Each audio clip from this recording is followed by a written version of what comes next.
Giancarlo Esposito discusses playing Professor X, The Rock elaborates on his Black Adam controversy, and I talk to Bryce Dallas Howard and DeWanda Wise in Malta. But before I get started, if this is your first time here, welcome to the channel. Please tap that subscribe button because we love news, we love fun, and we love you.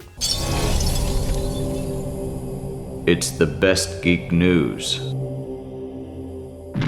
Hello, I'm Chris Killian, and it feels like it's been forever since I've seen you guys. It's been just 1 week. I know, I missed out last week on talking about Ezra Miller and The Flash for like the 400th time, but I was hanging out in Malta with the cast and crew of Jurassic World Dominion. Quit bragging. More on that a little bit later in the show. Let's get started with some news. Okay, let's get started. In an appearance over the weekend at Fan Expo Boston, Giancarlo Esposito revealed that he did have talks with Marvel a few years back about possibly appearing in Loki, but held out hoping to eventually be cast in a bigger role. It's a bold strategy, Cotton. Let's see if it pays off for him. When asked about how he'd hypothetically play Professor X, he said, quote, "I'd play that character with force, grace, and a calm. Someone who controls the chaos, but someone who also has the ability to uplift and inspire." Sounds like Gustavo Fring to me. Never make the same mistake twice. Jurassic World Dominion, the extended edition, is coming to Blu-ray, 4K, and digital tomorrow, and as I mentioned at the top, Universal was kind enough to invite me to the beautiful country of Malta this past week for an incredible experience, including filming an entire stunt scene from the movie. What's up guys, I'm Chris Killian with ComicBook.com. I am here in Malta right now to celebrate the extended release of Jurassic World Dominion coming on Blu-ray, and we're about to recreate Claire's epic rooftop action scene, and I'm about to get beat up by a girl. It's gonna be awesome. Lady, come on, calm down.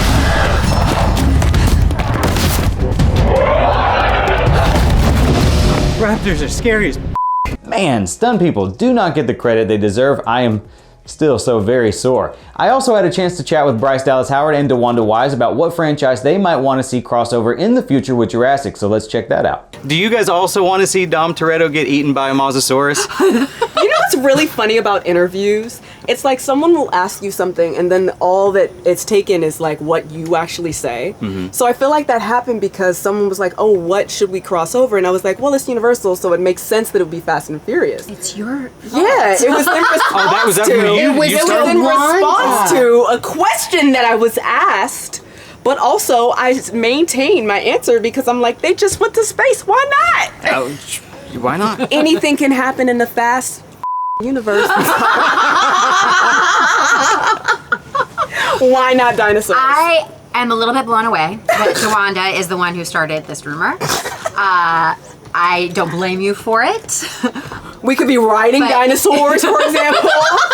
The dinosaurs can be the Fast and the Furious now. Yeah. I don't dislike fast They're cars. furious. They are. Yeah. They are furious. Now that we're talking about it, it's making me think of all the other Universal things you could cross it over with, like The Purge. Oh my god. Oh my gosh. Totally. Yeah. Totally. See? Any M. Night Shyamalan film. It's very exciting. It's thrilling. Yeah. And if you're wondering if I talked to Bryce Dallas Howard about some of her stellar directing work for Star Wars, oh, you bet your butt I did. Last question, Bryce, I gotta tell you that I absolutely love your episodes of Boba Fett and The Mandalorian. They're my absolute favorite. I love them so much. And I just wanted to know if there were any other franchises that you had an opportunity to direct, what would you just jump at the chance to do? Oh my gosh. I mean, a lot of them. Yeah. A lot of them. But it because I love the spectacle of these films. I love how complicated it is. I love that it requires like thousands of people cooperating. Mm-hmm. I can't get enough of that.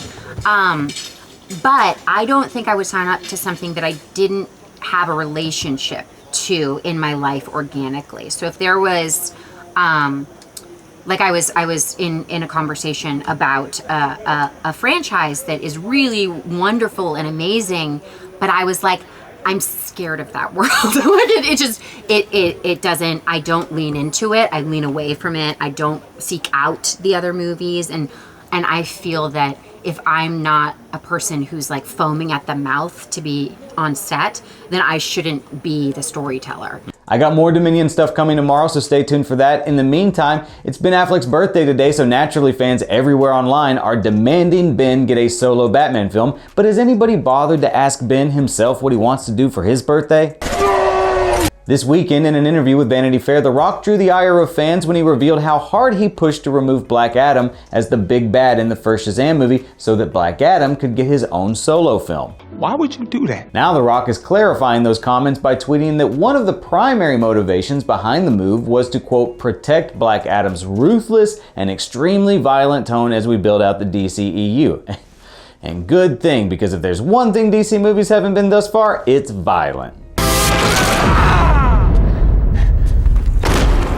Now there's a lot of rumors online that Black Adam is being positioned to be the Thanos-level big bad of the DCEU. If that's true, I'm more interested in this movie because wouldn't it have been awesome if Thanos had started out with his own movie before Infinity War? You're insane. And that's that for Monday. As long as I didn't catch any pandemic-level bugs while I was down on Earth, I'll be back tomorrow. All of the stories in this video came from articles written on ComicBook.com, so if you'd like to read more about some of today's news with your very own eyeballs, feel free to head over to ComicBook.com, where we work 24/7 to keep you all up to speed on the latest news. You can also follow us on Facebook, Twitter, Instagram, TikTok, and more, all of which are linked below. If you're someone who likes listening to other people argue for hours on end about this sort of stuff, we've got you covered there as well with Comic Book Nation, hosted by Kofi Outlaw every Friday, or our Marvel-focused podcast hosted by my best friend of me, Brandon Davis, on Wednesdays. If you want some behind-the-scenes antics or previews of my cosplay, or you want to know what it's like to live on a spaceship for months at a time with no genuine human interaction, find me on Instagram at CKComedy or Twitter at Chris Killian, all linked below. Once again, make sure you like the video, subscribe, and turn on notifications, and give yourself a pat on the back for making it this far into the video. It's great. I can't believe you made it. See you tomorrow.